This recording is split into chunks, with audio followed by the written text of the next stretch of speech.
My name is Holly Dixon, and I'm 32 years old. On my birthday, I walked into my parents' house expecting a surprise party. Instead, I found 200 relatives seated in rows like a courtroom, waiting to judge me. My mother ripped my childhood photos off the wall, one by one. My father stood up and read a bill for $400,000, every cent he claimed they'd wasted raising me. My sister snatched my car keys from my hand and smiled. Dad already transferred the title to me. I walked out that door without saying a word. 4 days later, they were calling me 80 times a day, but I didn't answer. And here's why. Before I tell you what happened, please take a moment to like and subscribe, but only if you genuinely enjoy this story.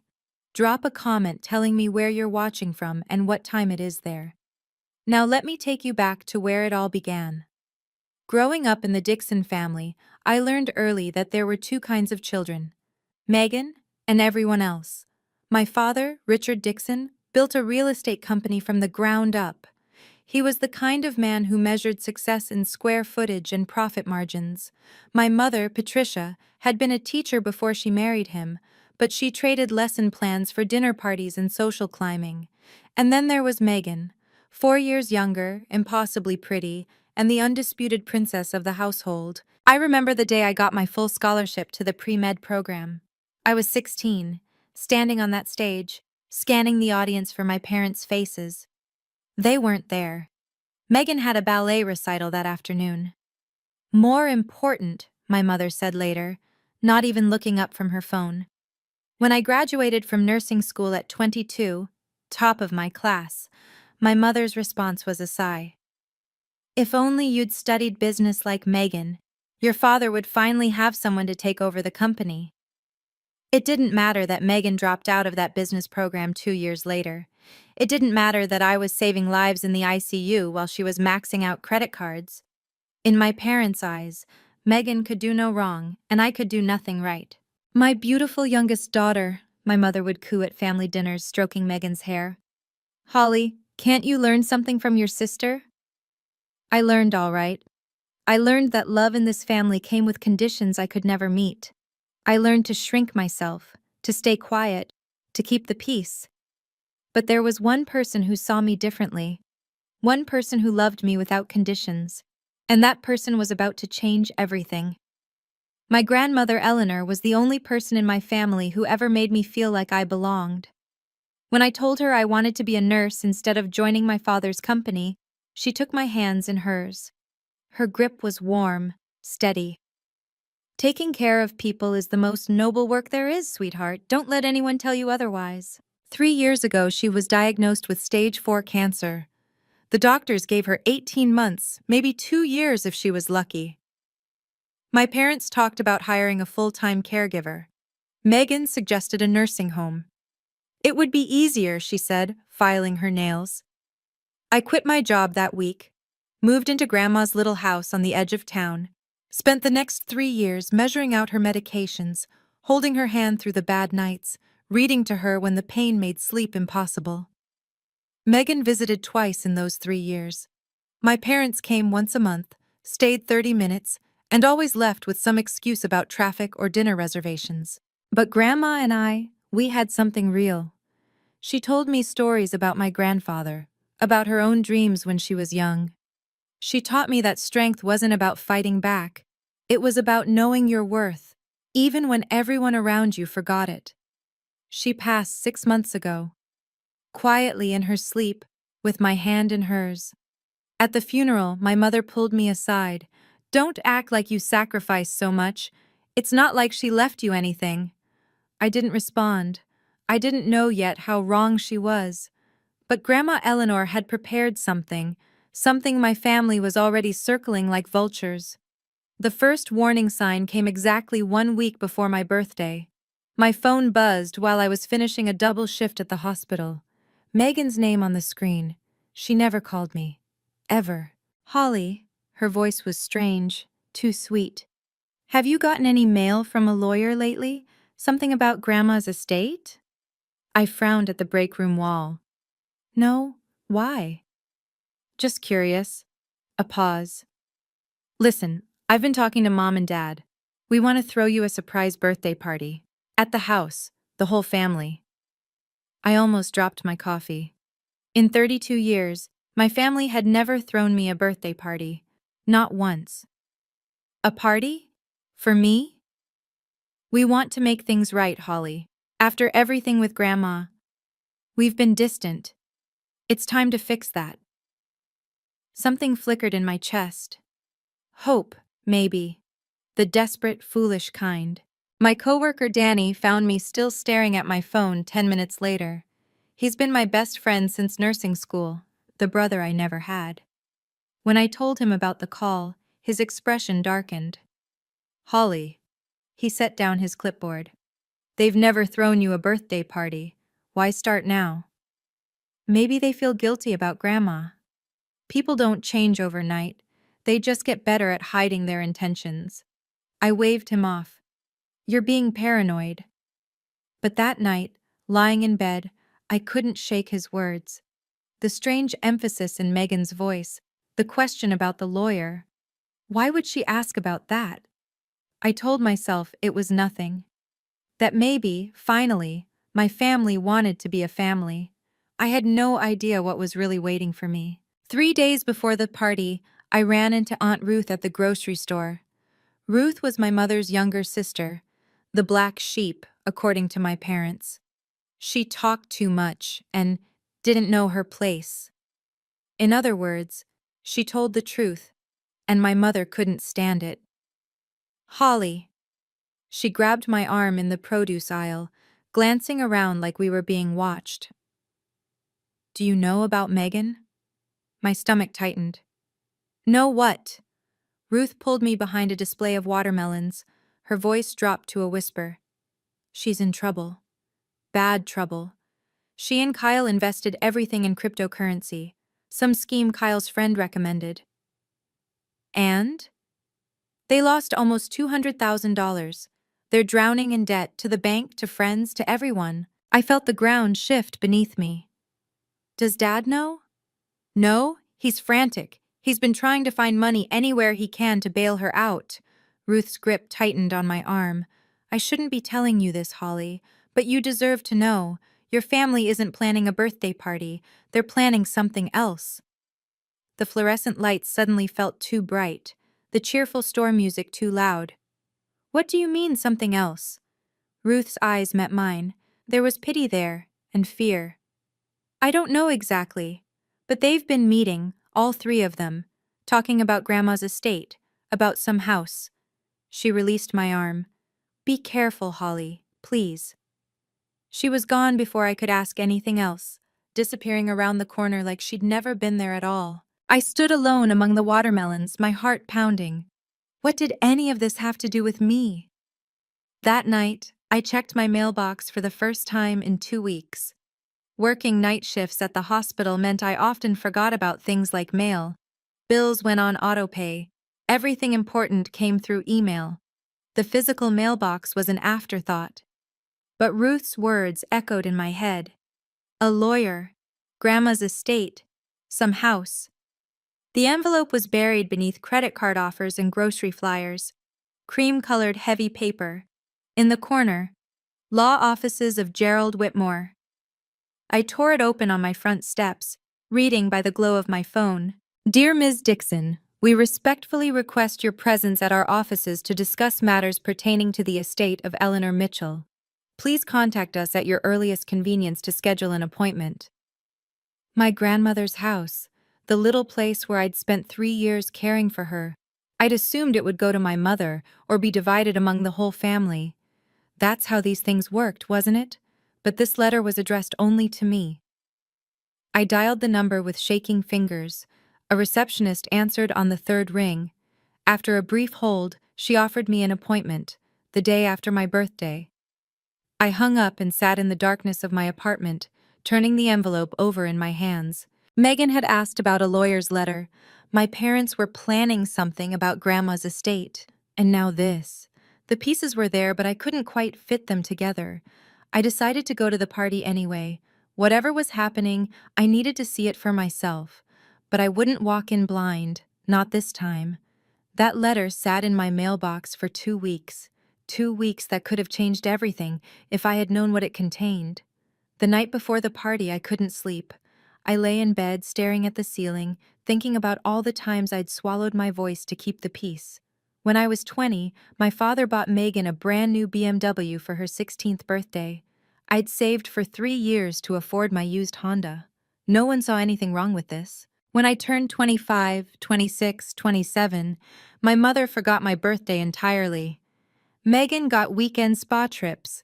I got a text message. Sometimes. At Thanksgiving 2 years ago, Megan announced to the whole table that I was just a nurse because I wasn't smart enough to be a doctor. Everyone laughed. I smiled, said nothing. Every time I stayed silent, I told myself I was being mature, being the bigger person, keeping the family together. But lying there in the dark, I finally understood the truth.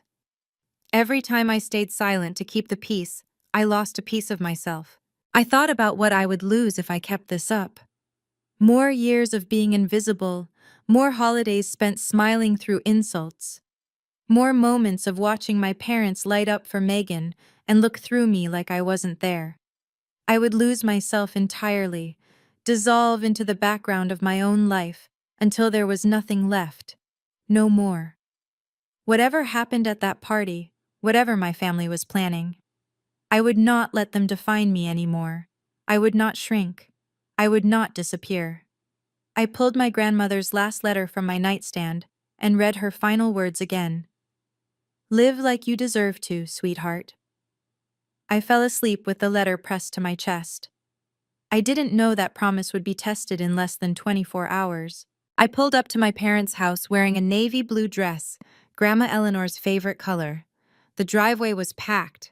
Cars lined both sides of the street, spilling onto the neighbor's lawn, far more than I'd expected for a simple birthday party. My first real warning. I texted Danny before getting out. I'm here. Something feels off. Stay close to your phone. His reply came instantly.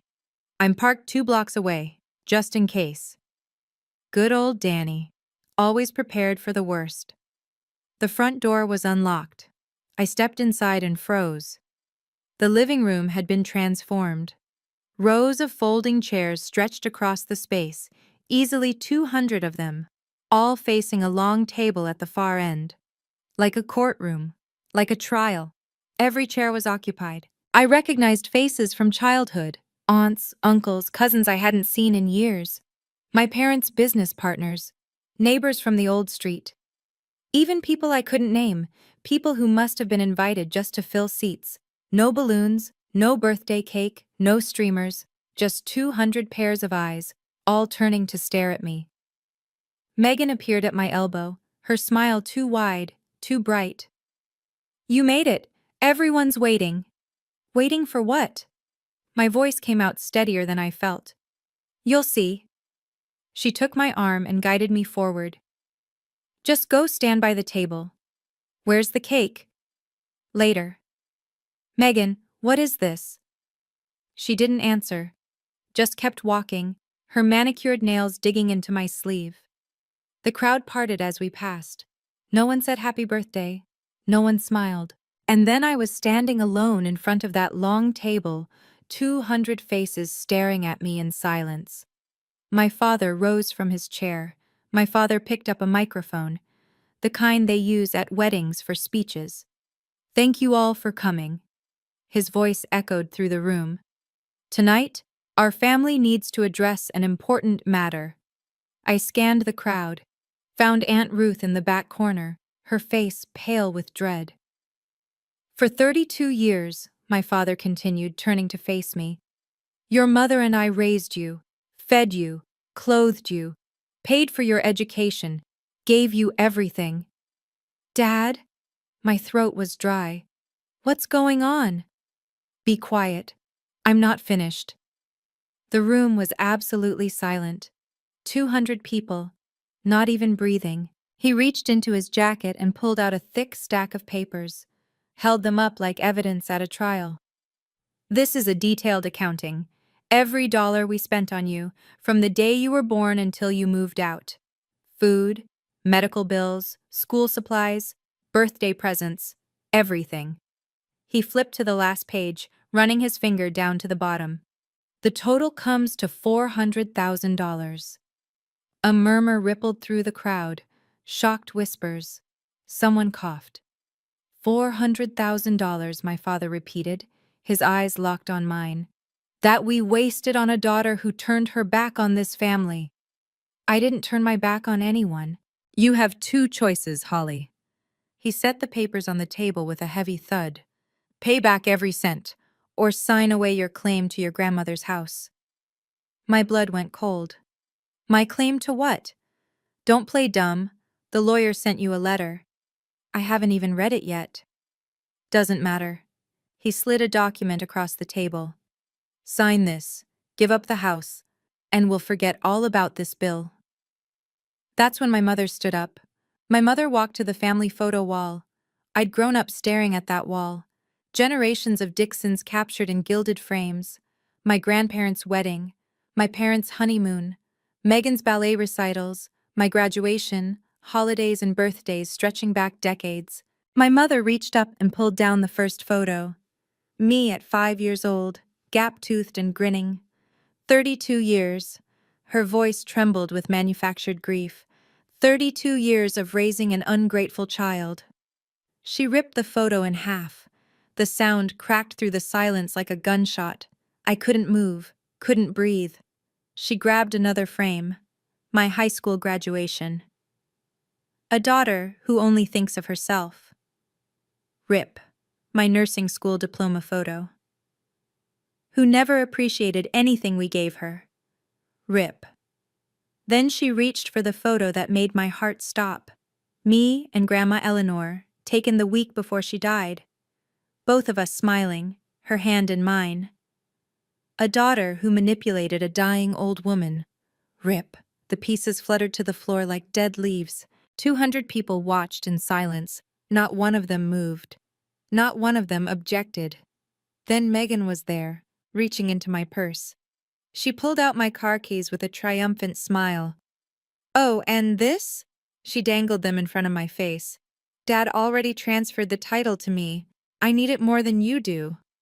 I looked at my mother, surrounded by the torn fragments of my existence. At my father, his hand on that stack of papers. At my sister, my keys in her fist. At 200 relatives who'd watched my family try to erase me, and done nothing. I could have cried, I could have begged. I did neither. I took a breath, then another. Grandma's voice echoed in my mind. You are enough, Holly. You always were. I looked at my father, really looked at him. At the desperation behind his anger, at the way his hands shook, just slightly, on that stack of papers. Dad? My voice was calm, calmer than I felt. Have you actually read Grandma's will? He blinked. What? Her will, the legal document. Have you read it yourself? I don't need to read it. The house was supposed to go to the family. You're sure about that? Something flickered across his face. Doubt, maybe, or fear. You're asking me to sign away rights you haven't even verified. I kept my voice level, professional, like I was explaining a diagnosis to a patient.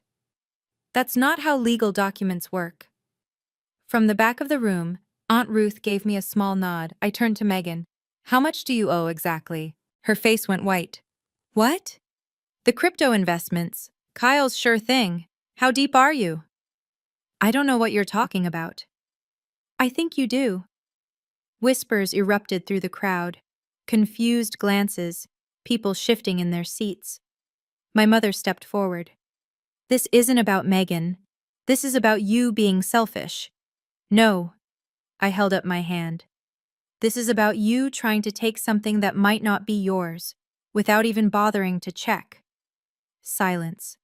I looked at the torn photos scattered at my mother's feet, at the car keys still clutched in Megan's fist, at my father's careful accounting of everything I'd supposedly cost him. Then I looked at the door. I won't sign anything tonight. And I certainly won't sign anything under duress in front of 200 people. My father slammed his palm on the table. Sign the paper, Holly, or you're no longer a Dixon. I stood still for a moment, looking at the 200 faces staring back at me. Some curious, some pitying, most just waiting to see what would happen next. This was their entertainment for the evening. My humiliation served up like dinner theater. I reached up and touched the bracelet on my wrist. Grandmother's bracelet, the one she'd given me the day before she died. Slowly, deliberately, I unclasped it and slipped it into my pocket, close to my heart. They didn't deserve to see it. I will not sign anything tonight, I said, my voice carrying across the silent room. I will not make legal decisions while being publicly ambushed, and I will not stand here and let you erase me. My mother's face contorted. How dare you? You've torn my photos off your wall. I cut her off. Dad's demanded payment for raising me. Megan's taken my car. I have nothing left to lose here. I turned and walked toward the door. No one stopped me. No one reached out. No one said wait, or happy birthday, or I'm sorry. 200 people, and not a single one spoke. Danny's car was waiting at the end of the block, just like he'd promised. I climbed into the passenger seat without looking back. You okay? His voice was gentle. No. I stared straight ahead. But I will be. He pulled away from the curb, and my parents' house shrank in the rearview mirror until it disappeared entirely. I didn't know it then, but walking out that door was the best decision I ever made. It just took 4 days for my family to realize what they'd done. Before I tell you what happened in those 4 days, I want to ask you something. Have you ever walked away from a situation that everyone expected you to endure? A moment where you finally said enough? Drop a comment below. I'd love to hear your story. And if you're enjoying this so far, hit that subscribe button. Now, let me tell you what happened next. Danny dropped me at my apartment and stayed on the couch that night. Neither of us slept much. By morning, my phone had exploded. 47 missed calls from my father, 33 from my mother, 21 text messages from Megan, each one more frantic than the last. Call me back, it's urgent. The relatives were even worse. How could you treat your parents like that? Your grandmother would be ashamed. Selfish. Always knew you were selfish. I turned off my phone and set it face down on the kitchen counter. Danny made coffee. Strong, black, the way I liked it during long shifts. He didn't ask questions. He just sat with me in the quiet. They only know one side of the story, he finally said. They don't want to know the other side. That afternoon, I pulled out Grandma Eleanor's memory box, the one she'd given me in her last weeks, filled with letters and photographs and small treasures from her life. At the bottom, I found an envelope I'd never opened. My name written in her shaky handwriting. Inside was a single page, her final letter to me. My dearest Holly, it began, by now you've probably discovered that things aren't going the way your parents expected. Don't worry, sweetheart. I've taken care of everything. They will try to take what I've left you. Don't let them. Mr. Whitmore knows everything. Trust him. I read those words 3 times. She'd known. Even before she died, she'd known exactly what my family would do, and she'd prepared for it. I looked at Danny, the letter trembling in my hands. I think I need to see that lawyer. The next morning, I walked into Gerald Whitmore's office. He was older than I expected, silver-haired, kind-eyed, with the patient demeanor of someone who'd seen every family drama imaginable. His office smelled like old books and furniture polish. Ms. Dixon. He stood to shake my hand. I've been waiting for you. You know what happened? Your grandmother predicted it. Almost word for word. He gestured to a leather chair. Please, sit. He pulled a document from his desk. Heavy paper, official seals, notarized signatures. The will. Your grandmother left her house to you, Holly. Not to the family. Not to be divided. To you and you alone. The words didn't make sense at first. Just me? Why? Because you were the only one who was there. His voice softened. 3 years, Miss Dixon. You gave up your career, your apartment, your life to care for her. No one else even visited. I stared at the document, at my grandmother's signature at the bottom, the handwriting I knew so well.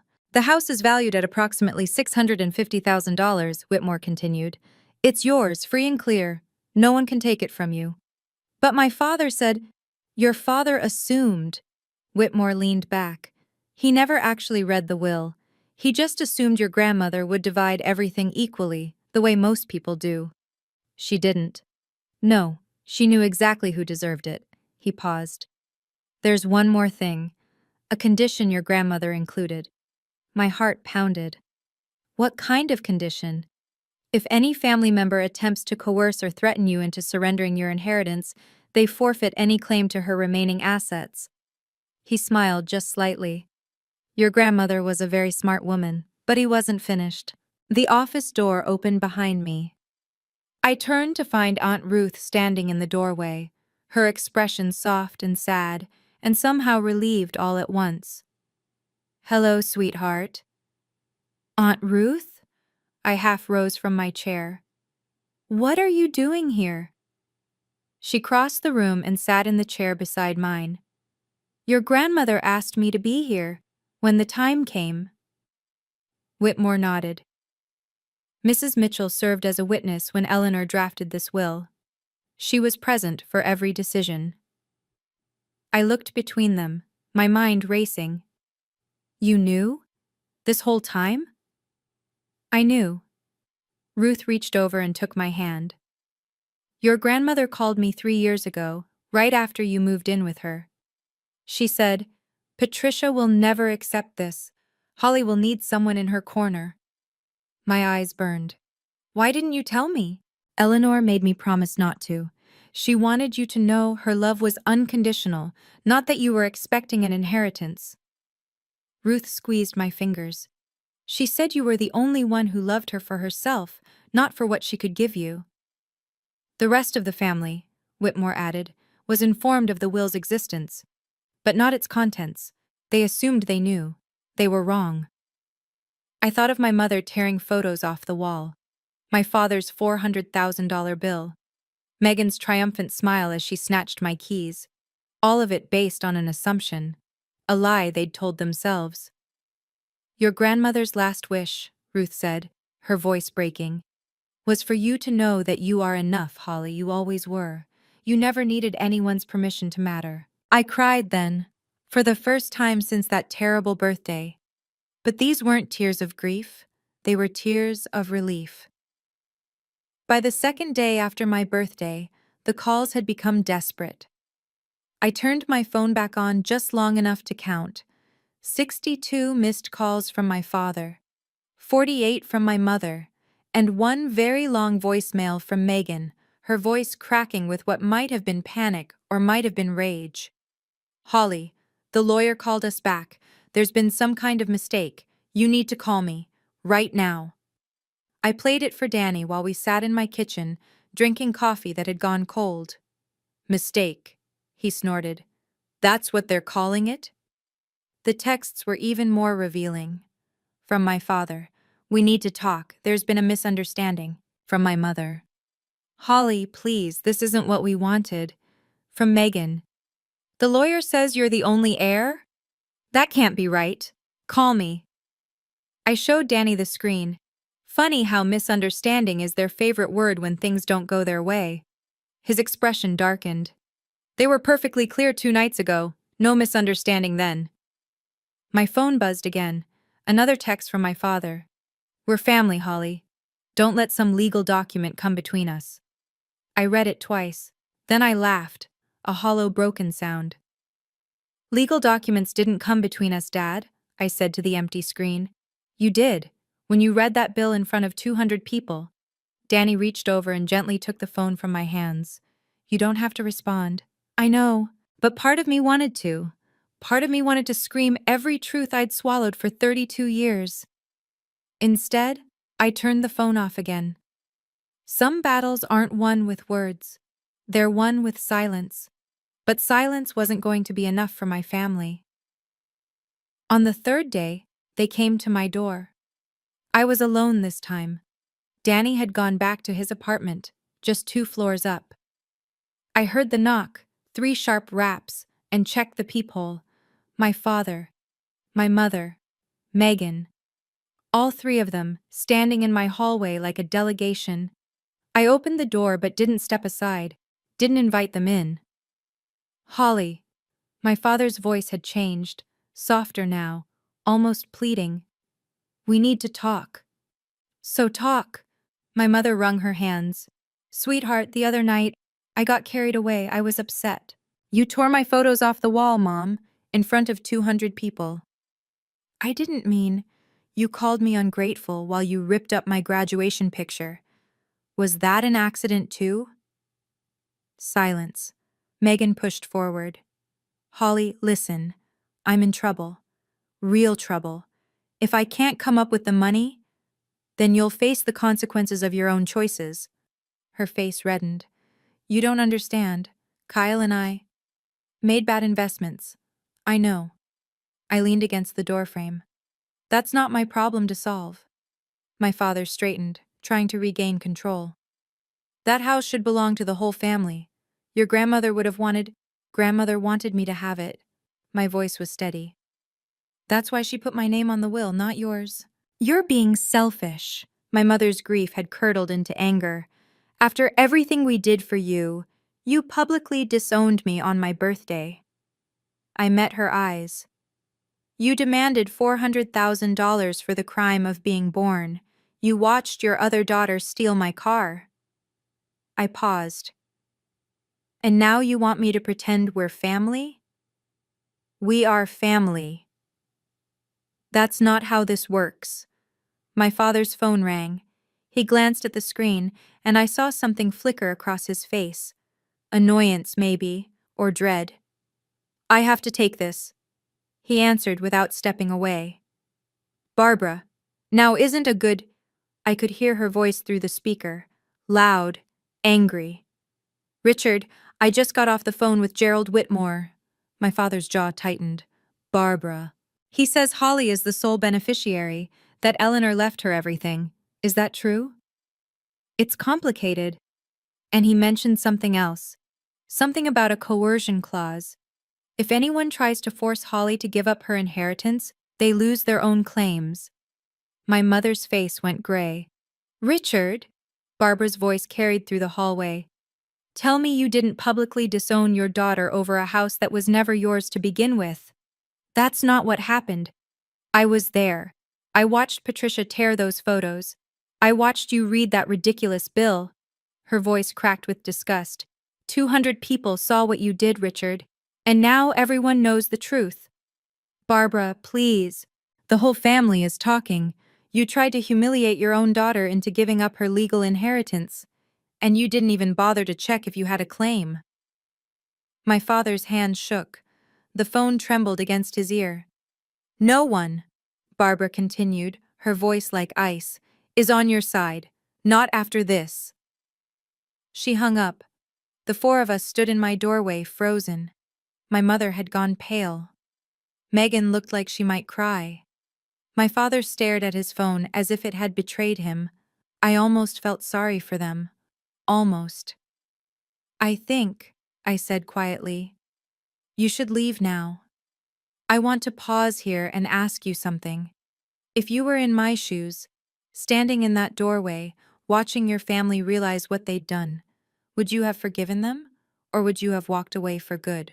Let me know in the comments, and if you want to see how this ends, keep watching. But first, make sure you're subscribed so you don't miss any of my stories. Now, let me tell you what I decided. My father pocketed his phone. When he looked up, his expression had changed. The anger was gone. In its place was something I'd never seen before. Desperation. Holly. His voice was different now, smaller.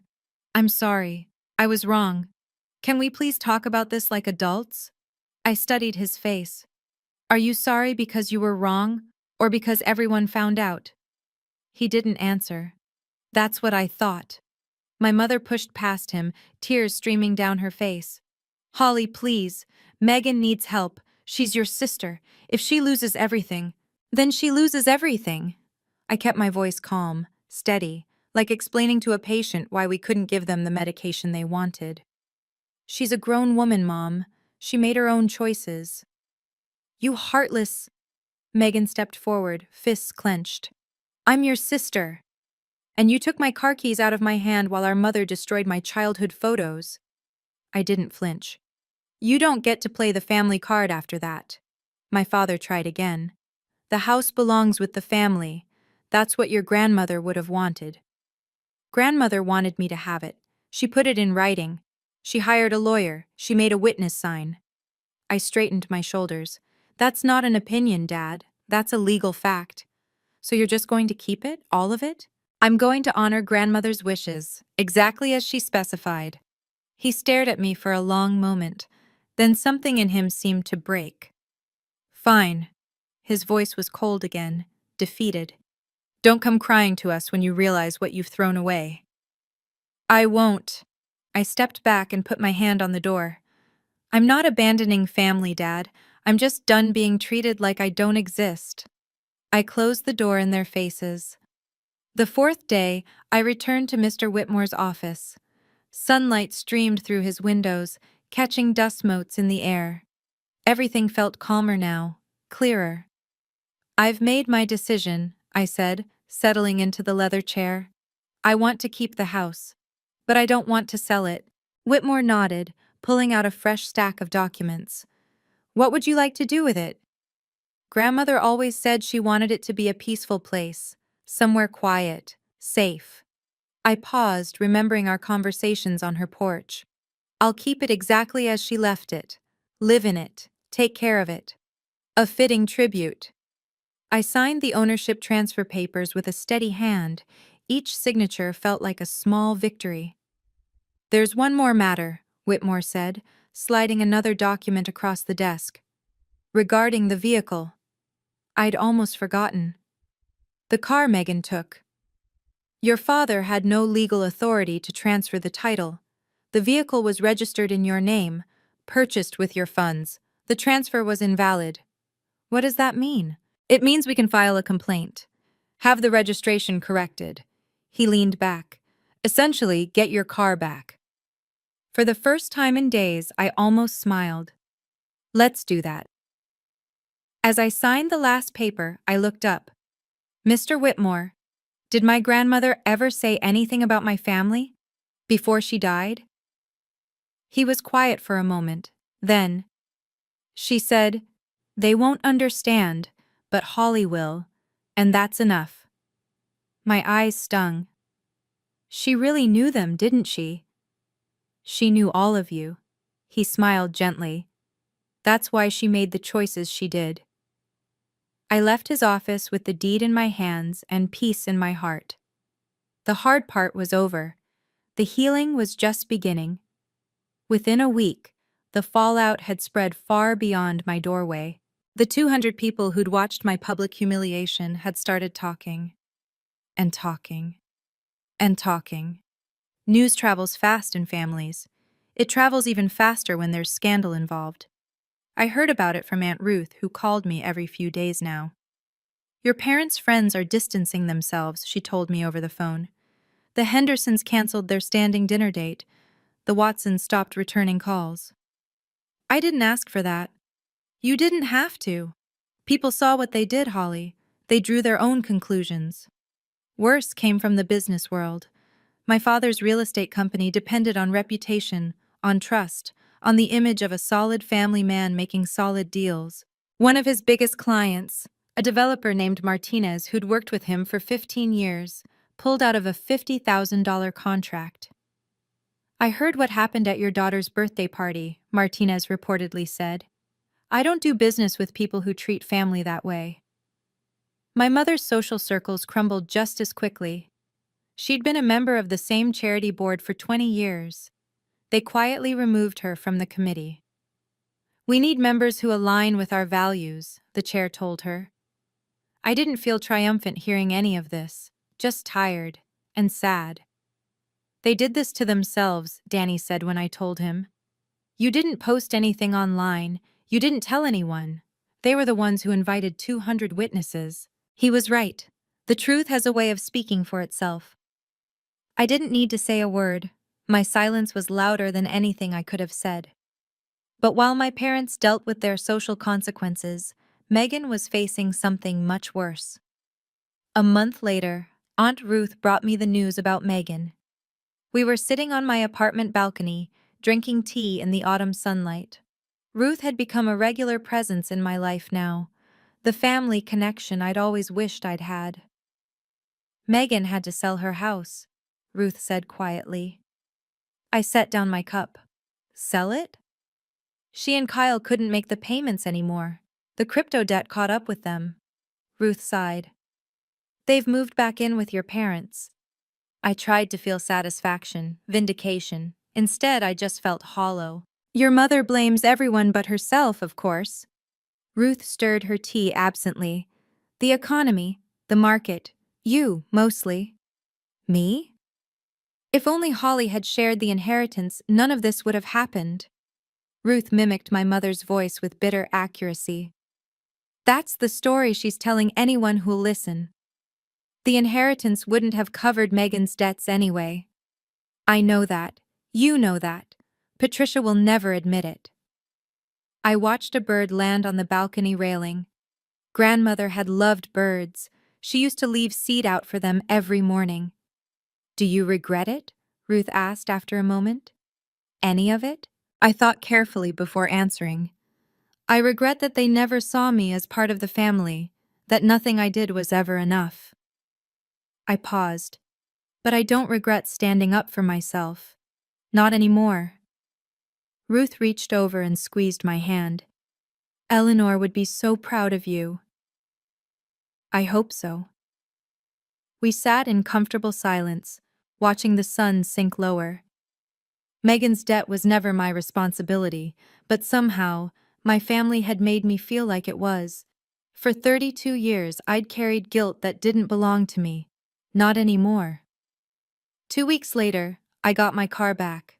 The legal process had been surprisingly simple. Mr. Whitmore filed the paperwork, proving that the title transfer was invalid. The vehicle had been registered in my name, purchased with my money. My father had no authority to give it away. A police officer accompanied me to my parents' house to retrieve it. I'd been dreading this moment, another confrontation, another scene. But when we pulled up, the house looked smaller somehow, less imposing. Megan met us at the door. Her face was drawn, tired. She looked like she'd aged 5 years in 5 weeks. She held out my keys without a word. Thank you, I said, and meant it. For a moment, something flickered in her eyes. Shame, maybe, or regret. But then her expression hardened, and she turned away, disappearing back into the house without another word. I didn't see my parents. I didn't want to. As I walked to my car, a voice called from behind me. Holly! I turned. Aunt Ruth stood on the front steps, having come out through the side door. Are you okay? I looked at the house where I'd grown up. The windows I used to look out of, dreaming of something more. The front yard where I'd played alone while Megan had friends over. I'm learning how to be okay, I said honestly. Ruth smiled, her eyes glistening. That's enough. I climbed into my car, and started the engine. The familiar hum settled something in my chest. Getting my car back wasn't really about the car. It was about taking back what was mine, including my dignity. I pulled out of that driveway for the last time, watching it shrink in my rearview mirror. I didn't look back. 1 month later, I moved into grandmother's house. The little place on the edge of town felt different now, quieter, more mine. I spent the first week cleaning, organizing, letting her presence settle around me like a warm blanket. I kept her favorite chair by the window, her tea set in the kitchen, the bird feeder she'd filled every morning for 40 years. Some things I changed. Fresh paint in the bedroom, new curtains in the living room. Small touches that made the space feel like both of us, together. Once I was settled, I sent one final message to my parents. It took me 3 hours to write. I don't hate any of you, but I can't continue being treated like I don't exist. You disowned me publicly. You demanded payment for raising me. You stood by while my photos were torn off the wall. These aren't things I can simply forget. If there ever comes a day when you want a real relationship, not based on money, not based on obligation, but on genuine care, you know how to reach me. Until then, I need distance. Please respect that. I hit send and turned off my phone. No one replied. I wasn't surprised. Part of me was relieved. In the weeks that followed, I built a new life. Danny came over every Saturday for dinner. Aunt Ruth visited on Sunday afternoons. My coworkers from the hospital became closer friends than I'd ever allowed before. I wasn't alone. I had family. They just weren't related to me by blood. And somehow, that made them more precious. I stood on grandmother's porch one evening, watching the sunset paint the sky orange and gold. I'm figuring it out, Grandma, I whispered, just like you said I would. 3 months later, I sat on grandmother's porch with her last letter in my hands. The paper had grown soft from all the times I'd read it. The ink was starting to fade in places. But those final words still hit me like the first time. Live like you deserve to, sweetheart. For 32 years, I'd been waiting for my family to see me, to value me, to love me the way I loved them. I'd shrunk myself to fit their expectations, silenced my voice to keep their peace, given up pieces of my soul every time I let their cruelty slide. It took being publicly disowned on my birthday, in front of 200 people, to finally understand. I never needed their permission to matter. Grandmother knew that. She'd always known. That's why she left me the house. Not because of the money or the property or any material value, but because she wanted me to have proof. Physical, undeniable proof that someone in my family had seen me all along. I wasn't the ungrateful daughter they'd painted me as. I wasn't the burden, the disappointment, the failure. I was the one who showed up, the one who stayed, the one who loved without conditions. And that was enough. The sun was setting now, painting the sky in colors grandmother would have loved. Somewhere in the trees, a bird was singing. I miss you, Grandma, I said to the empty chair beside me. Every single day. The breeze picked up, rustling through the leaves like a whisper. Like an answer. I folded the letter carefully and pressed it to my heart. Thank you, I whispered, for seeing me, for believing in me, for giving me permission to choose myself. After all, that's what she'd really left me. Not a house. Permission. That's my story. It wasn't easy to tell, but I hope it helped someone out there who's going through something similar. Here's what I learned. Setting boundaries isn't selfish. Sometimes it's the only way to survive. If this story resonated with you, please like, subscribe, and share it with someone who needs to hear it. Check out the description for more stories like this one. Thank you for listening. I'll see you in the next one.